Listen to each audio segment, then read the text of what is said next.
Kan kadang-kadang kamu jengkel tuh kalau ada orang Allah dikit-dikit agama, dikit-dikit Tuhan misalnya. Nah itu kamu mengkritik teologisme berarti.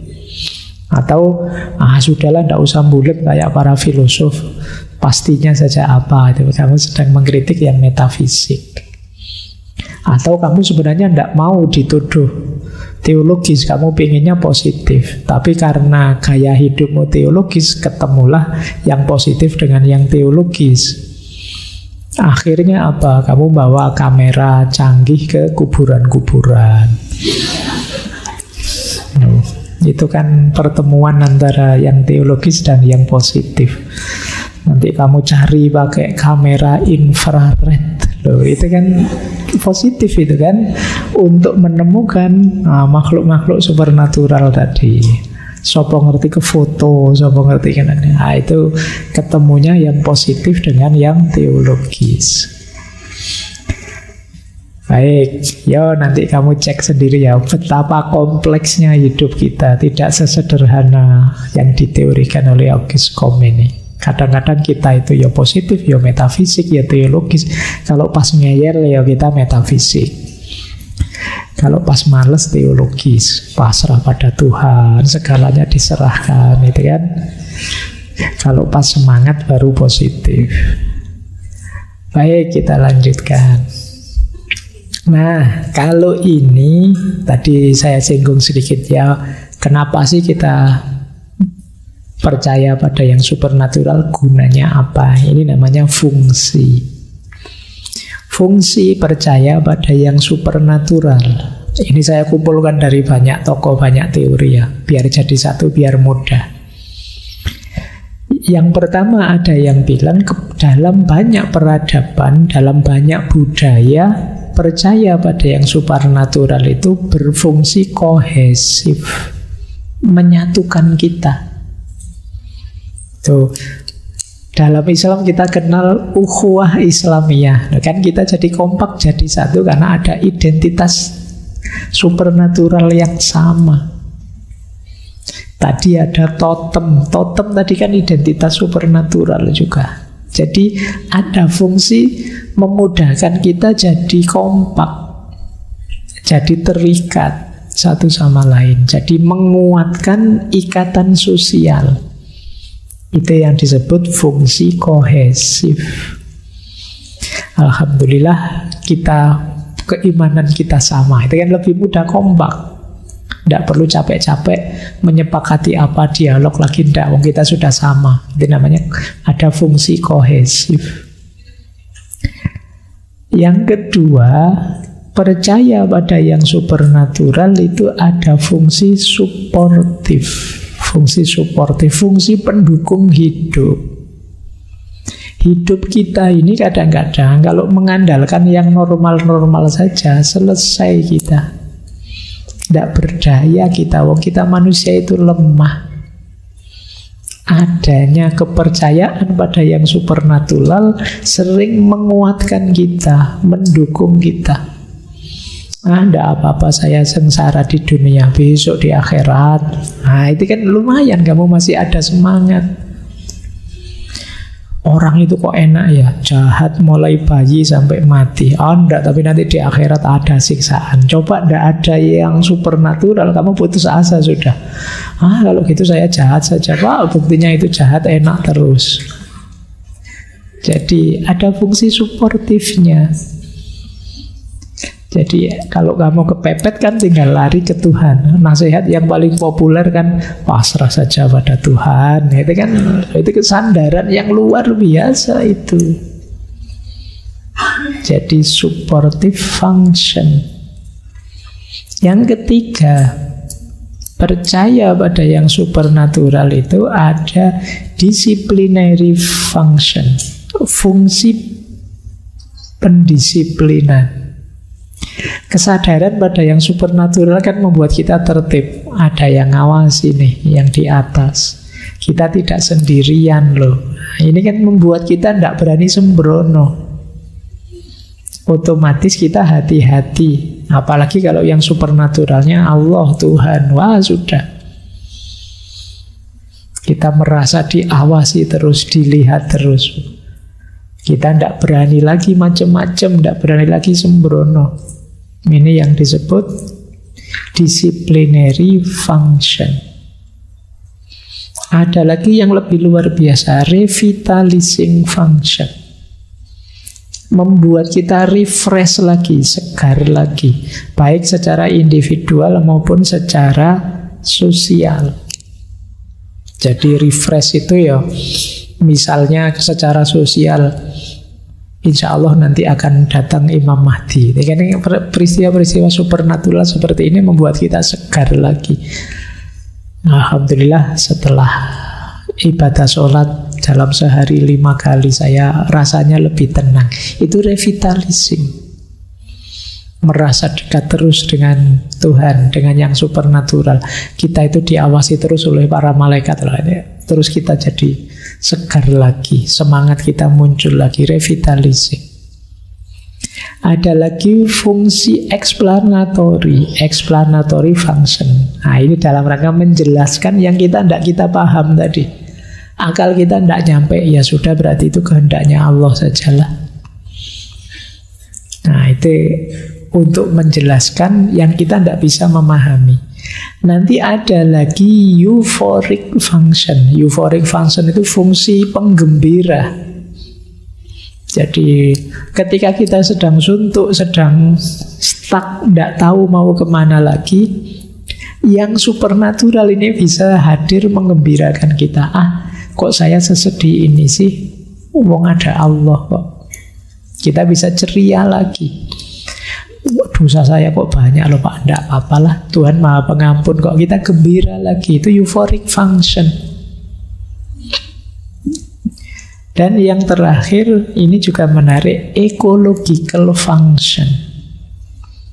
Fungsi ekologis. Ketika kita percaya pada yang supernatural, termasuk tadi di balik barang-barang makhluk-makhluk alam dan lain sebagainya di sekeliling kita, itu dia ada dayanya, ada yang bilang ada ruhnya dan lain sebagainya. Itu kan membuat kita menghargai alam sekeliling kita, tidak berani sembarangan. Mau nebang pohon, wah nanti kalau penunggunya marah gimana? Itu kan lebih membuat sakral. Itu kearifan-kearifan nenek moyang kita kan juga masuk ke situ. Kadang-kadang ada pohon yang dikasih kain kayak baju. Itu kan kita apa berani sembarangan nebangnya kayak gitu, tidak akan berani. Dulu pernah saya praktekkan zaman saya S1 di kos-kosan. Jadi saya dulu zaman S1 itu sebelahnya kos saya itu ada gang kecil cukup untuk jalan satu orang. Itu pesingnya luar biasa. Karena orang lewat kadang kencing di situ. Itu dikasih tulisan apa saja tidak mempan sudah. Dilarang kencing di sini. Itu ya tetap kencing di situ. Ditambahi lagi dilarang kencing di sini kecuali anjing, tetap kencing pagi. Paling batinnya dia dianggap anjing, ya ben sementing kencing. Akhirnya sama teman-teman dia kasih trik, beli bunga yang biasa dipakai untuk ke makam itu ditaburkan di situ setiap hari Kamis. Nah, begitu mau kencing lihat bunga, kamu aja yang ngeri kan mesti. Nanti khawatir anumu tiba-tiba bengkok kena. Iya. Oh, akhirnya tidak berani.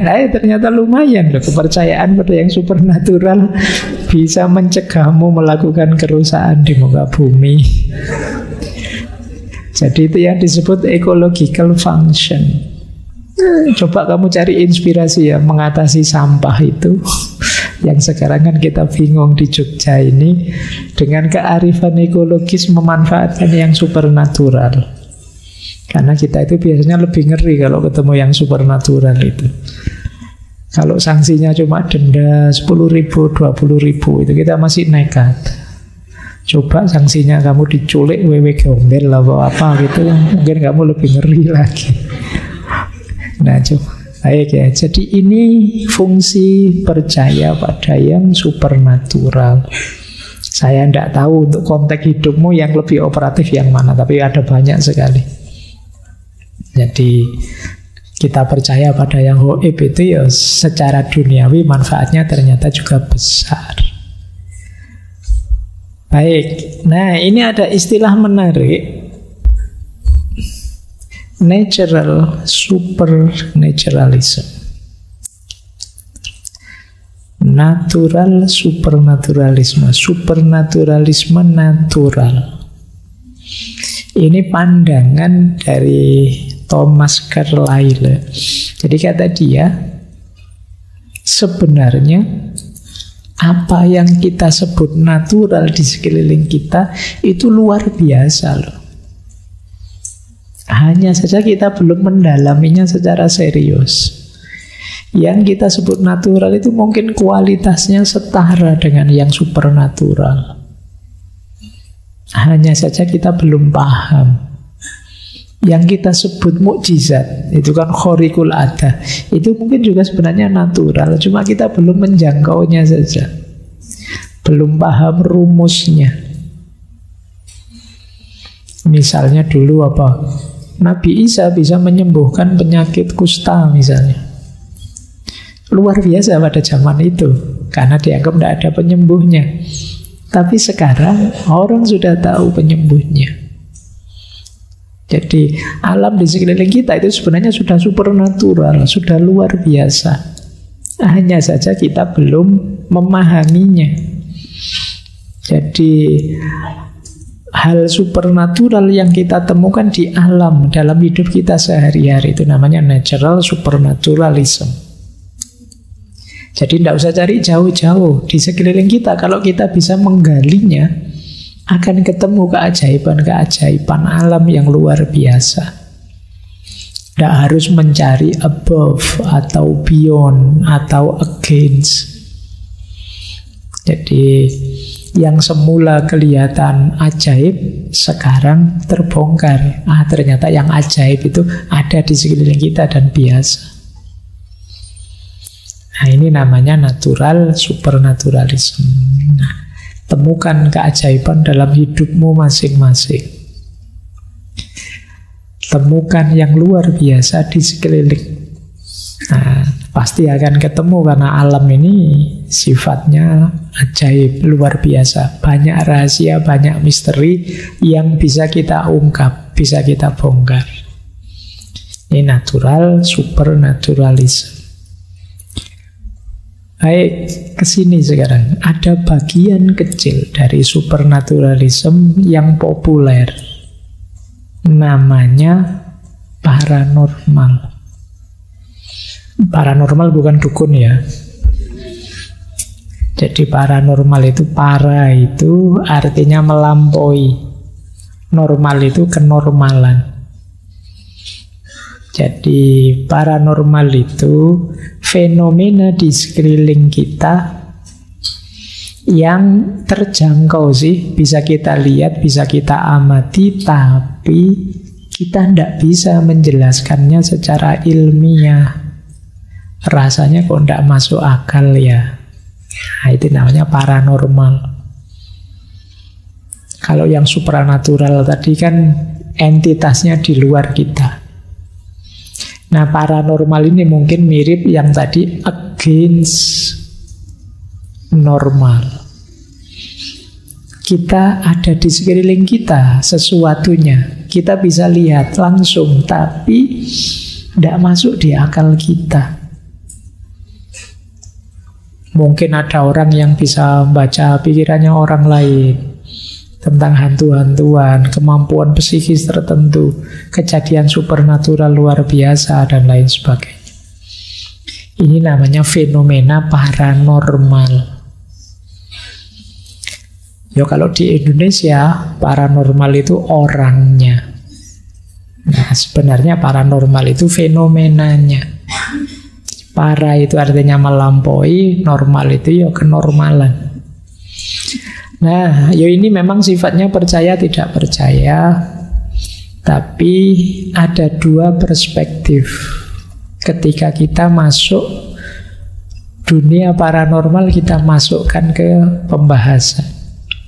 Ada yang perspektif positif, ada yang perspektif negatif. ada yang pro. Nah, yang setuju, percaya pada yang paranormal. Yang percaya itu melakukan biasanya 3 di antara cara pendekatan penelitiannya. Gimana cara saya memahami yang paranormal, Pak? Yang pro bisa dengan model anecdotal approach atau parapsikologi atau participant observer approach. Ini penelitian yang agak menarik. Oke, yang pertama anecdotal approach. Ini ada tokoh namanya Charles Fort yang menginspirasi, menginisiasi model anecdotal approach. Untuk membuktikan benarnya fenomena paranormal, anecdotal approach dengan cara apa? Mengumpulkan cerita-cerita paranormal sebanyak mungkin. Ini namanya anecdotal approach. Untuk membuktikan bahwa di pohon sana ada penunggunya, kumpulkan cerita sebanyak mungkin yang ngalami hal-hal metafisik, hal-hal mistis dengan pohon itu. Ini namanya anecdotal approach. Kayak acara TV yang terus wawancara orang-orang yang pernah ngalami hal-hal gaib di satu tempat misalnya. Ini namanya anecdotal approach. Semakin banyak yang mengaku pernah ngalami itu dianggap lebih valid. Nah, jadi ini karena ya sederhananya begini, semakin banyak kalian nonton film-film hantu horor ya kan, semakin kalian diam-diam percaya. Tambah mantep, tambah mantep. Yang kedua, parapsikologi. Kalau parapsikologi ini berusaha menjelaskannya secara ilmiah. Cuma ini bidang ini sering dinyinyiri, dikritik. Karena ya memang tidak gampang menjelaskan fenomena paranormal secara ilmiah. Bidang parapsikologi ini sering disebut pseudosains. Pseudosains itu mirip sains, tapi sebenarnya bukan sains. Kan ada, saya pernah dengar penjelasan itu. Santet itu adalah barang materi dibikin imateri, dimasukkan tubuhnya orang, sampai tubuhnya orang dibikin materi lagi. Itu penjelasannya kelihatan luar biasa rasional, tapi sulit dieksperimen, sulit dibuktikan. Loh gimana dari materi jadi imateri tadi? Mungkin ada rekaman apa, ada rumusnya apa, dan ini sulit. Terus proses memasukkannya terus bisa nggak diobservasi atau dicermati, diamati itu. Jadi fenomena paranormal sulit. Itu makanya terus disebut pseudosains. Ya benar salahnya monggo saja, tapi faktanya sulit dibuktikan secara ilmiah. Maka bidang ini termasuk bidang yang belakangan terus disebut pseudosains. Belum nyampe levelnya sains. Padahal ini umurnya sudah lama, sudah berabad-abad yang lalu ada ilmu namanya parapsikologi ini. Ada lagi yang ketiga, kalau ini lebih unik. Untuk memahami fenomena paranormal apa? Dengan participant observer approach. Kamu masuk langsung ke situ. Mungkin kamu sengaja, gimana caranya biar saya kerasukan, Wak, apa saya, nah itu namanya participant observer approach. Kamu langsung melibatkan diri di dalamnya, atau mungkin kamu belajar ilmu apa, pokoknya kamu alami sendiri. Cuma ya itu tadi, kelemahannya participant observer approach itu sifatnya subjektif. Iya, kamu yang ngalami yang ngerti, saya yang nggak ngalami nggak bisa ngukur. Beneran Pak, saya lihat besar sekali. Lah iya, kamu yang ada, saya gimana membuktikan besar tidaknya? Saya nggak tahu. Paling ya berdasarkan kesaksian, nanti dikumpulkan ya jatuhnya anecdotal approach. Jadi ternyata ya memang tidak mudah membuktikan fenomena paranormal ini. Pakai CCTV Pak, ya. Atau pakai apa Pak? Iya, tapi ya enggak selalu bisa. Yang namanya ilmiah itu kan bisa diulang, bisa diobservasi siapapun, kemudian hasilnya, standarnya bisa diterima siapapun. Itu yang sulit dimasuki oleh ranah ini. Kalau ini yang menerima, ada lagi yang negatif, yang curiga. Pendekatannya namanya skeptical scientific investigation.